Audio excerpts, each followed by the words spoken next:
bonjour à tous. Je suis David Martini, je suis côté Red Hat et je suis spécialiste solution architecte. Et aujourd'hui, dans cette vidéo, nous allons vous montrer l'intégration d'OpenShift sur une stack Nutanix. À cette occasion, je suis accompagné par un de mes collègues côté Nutanix, Fabrice. Oui, bonjour, Fabrice Caps. Donc, je travaille pour Nutanix et je suis IMIA, DevOps et Automation spécialiste. Alors, avant d'aller plus loin, nous voulions faire un petit rappel sur les bénéfices de ce partenariat. Donc, pour commencer, Red Hat OpenShift est maintenant la plateforme de référence qui est cloud native sur une stack Nutanix. Nutanix Cloud Platform est également la plateforme de référence pour tout ce qui est hyper convergé pour hoster tous les workloads de type Red Hat Enterprise Linux et bien sûr Red Hat OpenShift. Nous avons également la partie ingénierie, donc que ça soit côté Red Hat ou côté Nutanix qui se parlent afin de avoir des features qui soient le mieux coordonnées possible avec une roadmap commune. Et la partie support est également entre le support Red Hat et le support Nutanix, ils se parlent. Tout ça pour vous offrir le meilleur support et la meilleure réponse à vos différentes problématiques. Donc, pour commencer, si on regarde au niveau du schéma, on peut voir qu'on a une solution Prism Central qui va permettre de gérer un ou plusieurs clusters Nutanix et tous les éléments qu'on va déployer au-dessus. La partie du bas où sont nommés les serveurs physiques, c'est la partie hyper convergée qui est fournie par Nutanix, sur lequel ensuite on va déployer certains éléments, certaines fonctionnalités. Donc la première qu'on fournit de base s'appelle Nutanix AHV, qui est notre solution hyperviseur, qui sera en fait utile dans le cadre de OpenShift pour le déploiement des différents éléments nécessaires au cluster. Ensuite, on peut activer différents autres services tels que le block storage, donc Nutanix Volume, service de fichiers, Nutanix Files ou service Object aussi. Et pour terminer, on a une solution de database service un peu équivalent à RDS que vous connaissez peut-être, qui vous permettra en fait de déployer un service de base de données de type PostgreSQL, MongoDB, SQL Server et autres, qui va gérer en fait l'entier du déploiement, tout ça au travers d'une seule et même interface. Si maintenant on fait le focus sur la partie OpenShift, on peut voir qu'on a installé la CLI OpenShift Install sur une VM Bastion et c'est au lancement de cette CLI avec les différents éléments de configuration qu'elle va aller discuter directement avec les API de Prism Central. Ça va alors déployer notre cluster OpenShift de manière totalement automatisée en déployant le control plane avec les différents master nodes et le data plane avec les X worker nodes que l'on aura définis dans notre configuration. On peut voir dans la partie 4 qu'on a un opérateur CSI certifié. Donc, qu'est-ce que c'est qu'un CSI ? C'est un driver qui va permettre, depuis un cluster OpenShift, d'aller consommer le stockage de type bloc et file fourni par notre cluster Nutanix. Pour la partie objet, elle pourra toujours être consommée de manière directe via les applications, via du S3. On peut voir également en petit 5 une future intégration avec Nutanix NDB via un opérateur, donc l'opérateur NDB, qui pourra être installé sur un cluster OpenShift et qui permettra via un manifeste Kubernetes d'aller demander la création d'une base de données managée de type SQL Server ou Oracle, par exemple, à Nutanix NDB pour y stocker toutes nos données de type stateful. Donc, on va avoir toutes ces données gérées par Nutanix NDB et toute la partie stateless, toute la partie applicative stateless sera, elle, gérée au niveau de notre cluster OpenShift pour bénéficier de tous les avantages en termes d'élasticité et de dynamicité. Alors, avant de passer à la démo, nous voulions revenir sur les différents prérequis pour déployer un cluster OpenShift sur une stack Nutanix. Donc, il vous faut deux virtual IP, donc une pour la partie API et une pour la partie ingress d'OpenShift. Il vous faut déclarer les records DNS correspondant à ces deux virtual IP.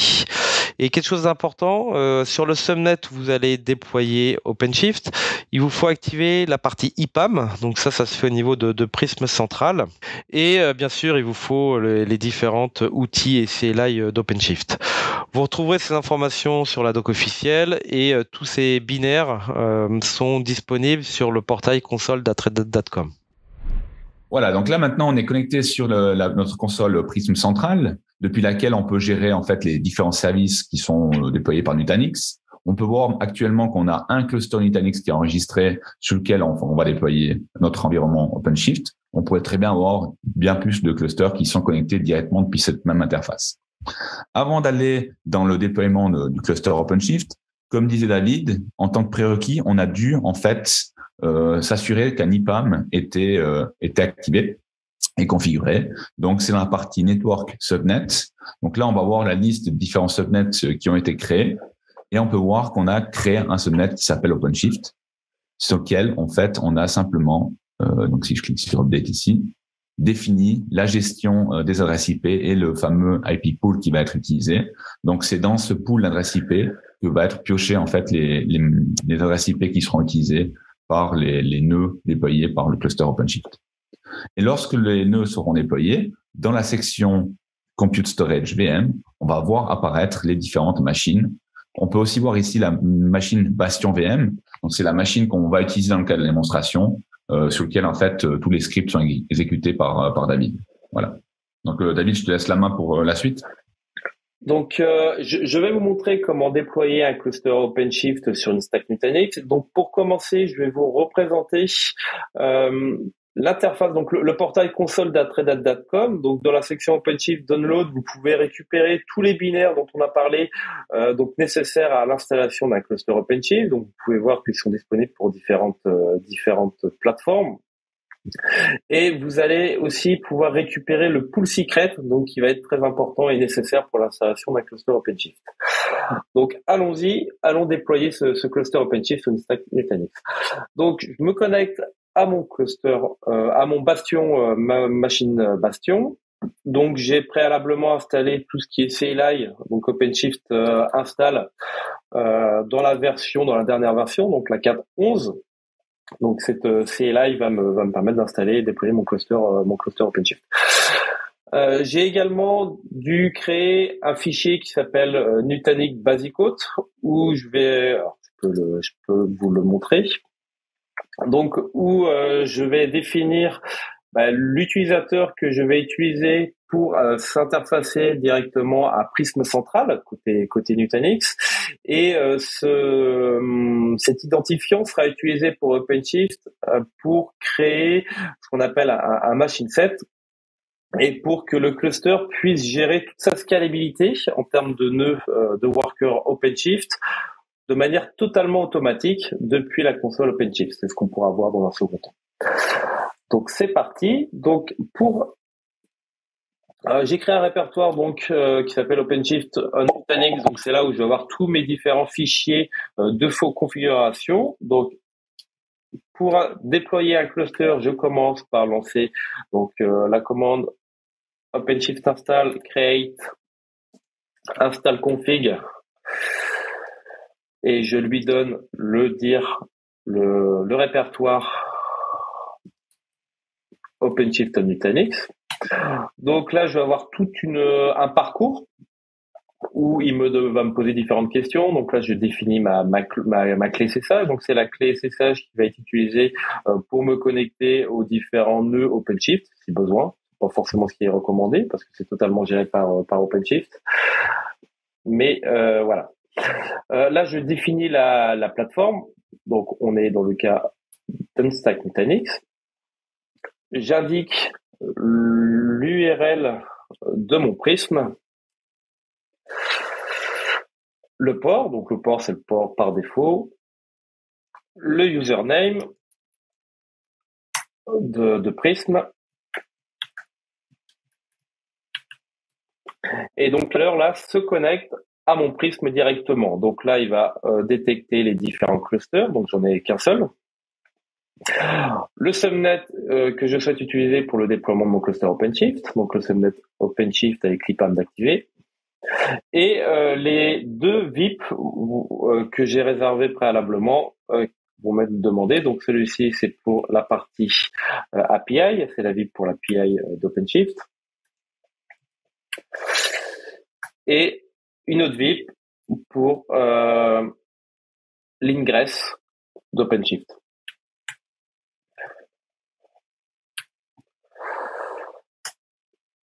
Je lui donne le domaine, donc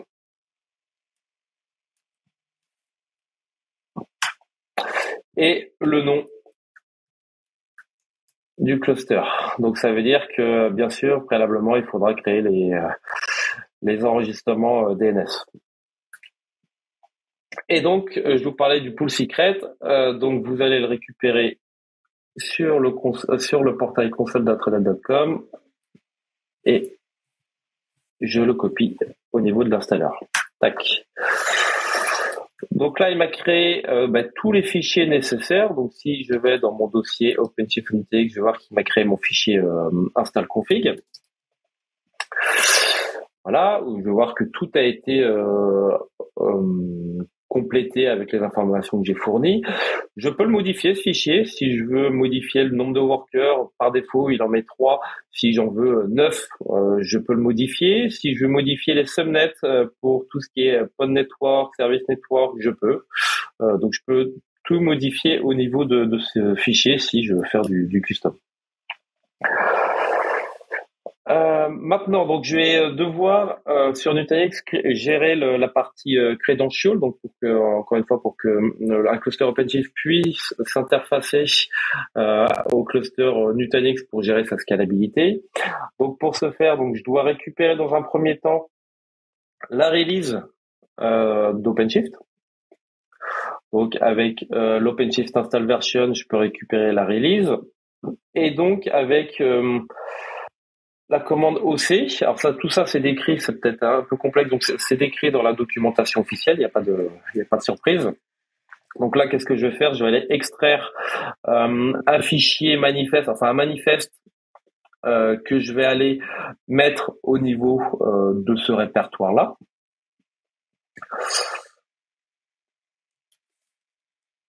Tac. Voilà, donc on va voir que j'ai un nouveau fichier manifeste qui est apparu. Voilà, donc on voit que c'est bien le machine API pour Nutanix qui a été extrait, c'est le fichier que je vais demander. Et maintenant, je vais via la CLI CC-OCTL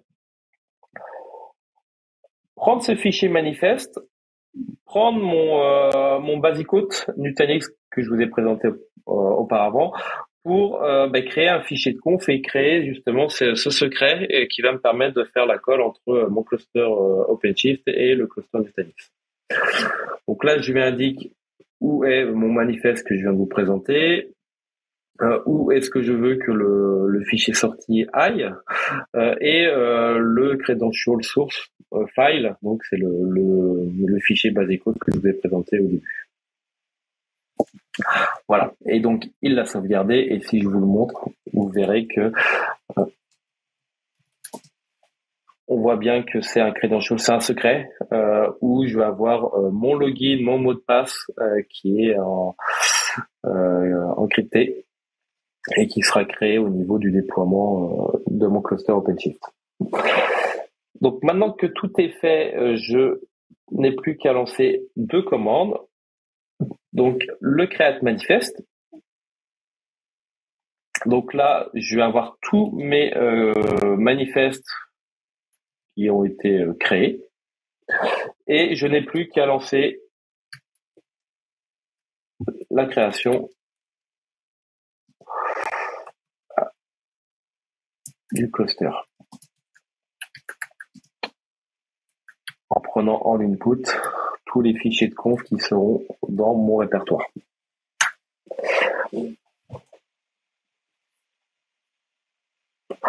Voilà, donc l'installation, la création du cluster est en cours. Donc on va voir si je retourne côté Prism Central.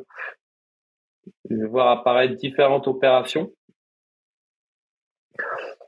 Donc on va voir qu'il va prendre en charge toute la création de la partie infrastructure. Donc il va aller récupérer toutes les images CoreOS nécessaires pour l'installation d'un cluster OpenShift. Donc il va aller les déployer, récupérer et les déployer au niveau de l'image store de Nutanix, et va ensuite créer les différentes VM pour déployer mon cluster OpenShift. Donc voilà, donc l'installation, le déploiement de mon cluster OpenShift est terminé. Donc ça a pris un peu plus de 23 minutes. Donc l'installeur me donne l'URL. du cluster OpenShift ainsi que le mot de passe temporaire d'utilisateur que tu m'as mis. Donc, je vais me connecter à mon cluster.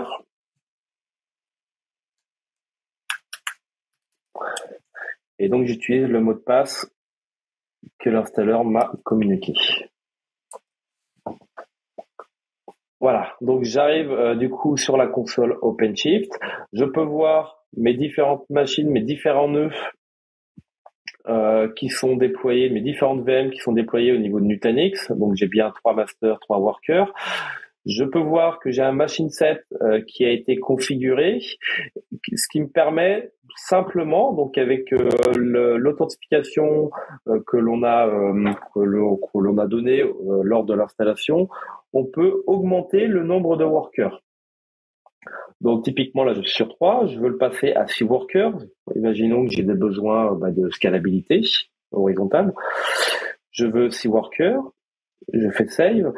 Et là, vu qu'on a configuré l'authentification entre OpenShift et Nutanix, on va voir que mon cluster OpenShift va, de manière autonome, aller scaler, va demander 3 machines supplémentaires, 3 VM supplémentaires à Prism Central et à la stack Nutanix.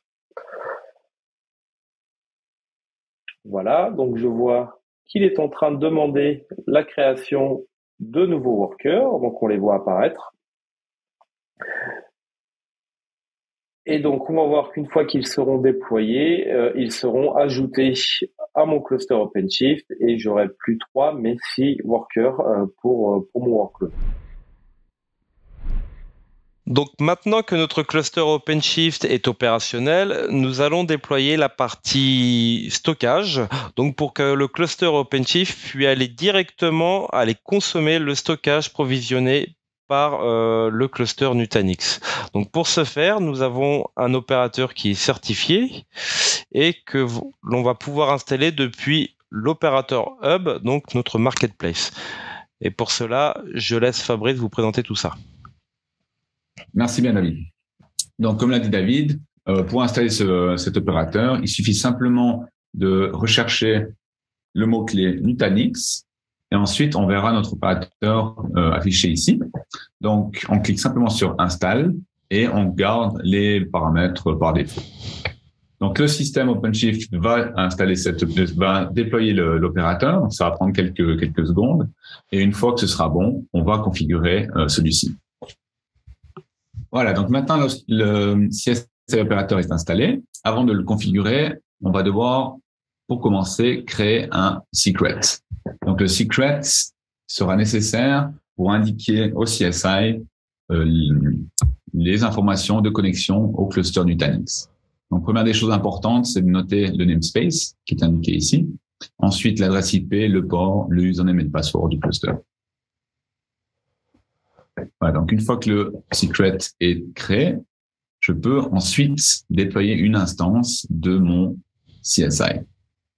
Il suffit simplement de retourner sur l'opérateur, de cliquer sur Create Instance et de garder les paramètres par défaut. Tout devrait fonctionner. Pour terminer, je dois ensuite aller créer une storage class. Donc, je me rends dans la section storage class et je crée une nouvelle storage class. Donc, pour gagner un peu de temps,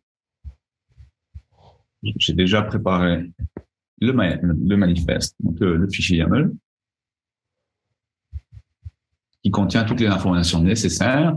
Donc, pour commencer, on peut voir le namespace évoqué tout à l'heure, le secret que nous avons créé, le type de stockage qui sera utilisé, donc le type volume, donc bloc, ainsi que le storage container Nutanix sur lequel les volumes vont être créés.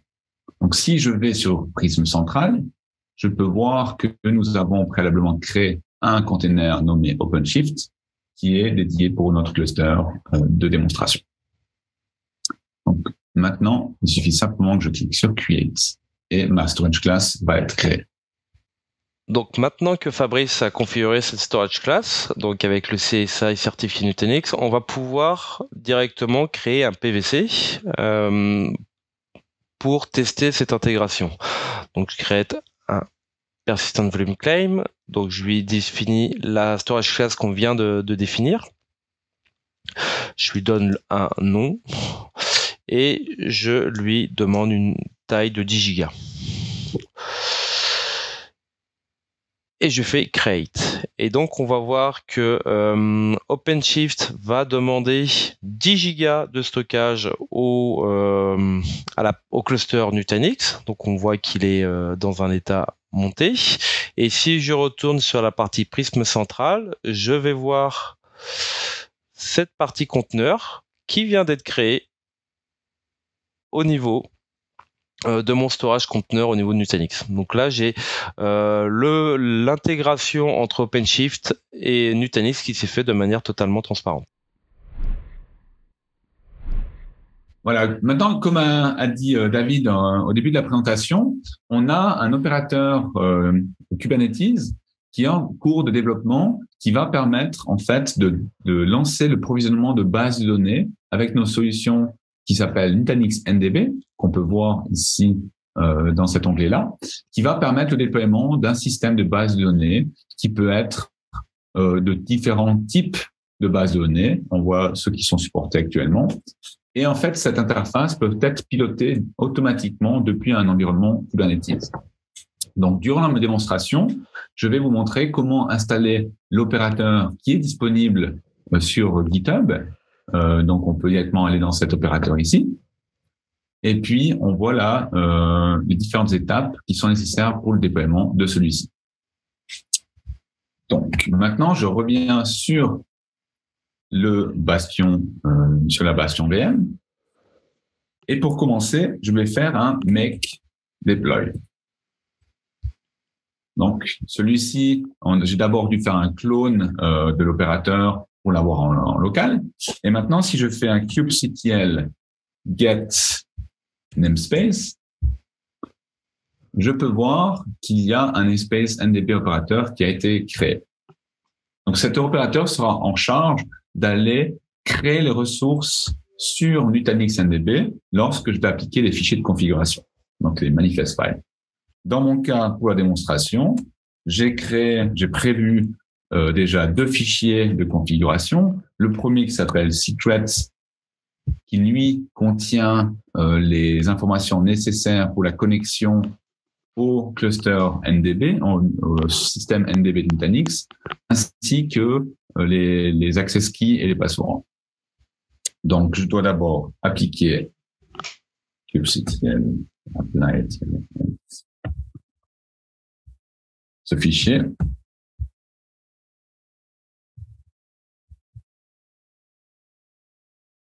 Et ensuite, je vais appliquer mon deuxième fichier qui, lui, va définir la manière dont ma base de données doit être définie. Pour une fois, c'est une version alpha, donc il y a encore peu d'éléments qui peuvent être indiqués. Mais là, on voit comme quoi on indique déjà le nom de la base de données qu'on veut claimer, le cluster sur lequel elle va être déployée, ainsi que les bases de données en tant que telles qui seront déployées à l'intérieur de services de base de données, ainsi que le type de base de données.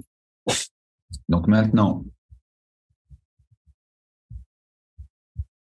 j'applique ce fichier.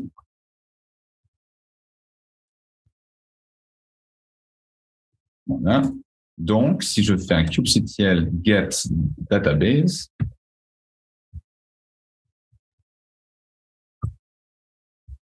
je peux voir que j'ai une base de données, donc un élément de type base de données au niveau de mon cluster Kubernetes, donc il est en état provisionnement.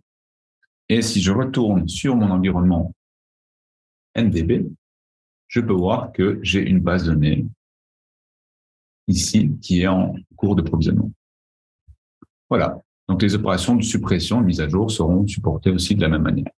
Voilà. Maintenant que vous avez vu la simplicité de déployer un cluster OpenShift sur Nutanix, n'hésitez pas à vous rendre sur notre portail Nutanix University. C'est un portail au travers duquel vous pouvez participer de manière self-service à différents cours sur les solutions Nutanix que nous proposons. Pareil côté Red Hat, donc vous avez le portail Red Hat Developer, donc qui va vous donner accès à un certain nombre de labs, pareil directement accessible depuis un navigateur pour découvrir OpenShift. Merci de nous avoir suivis et à bientôt. Merci beaucoup.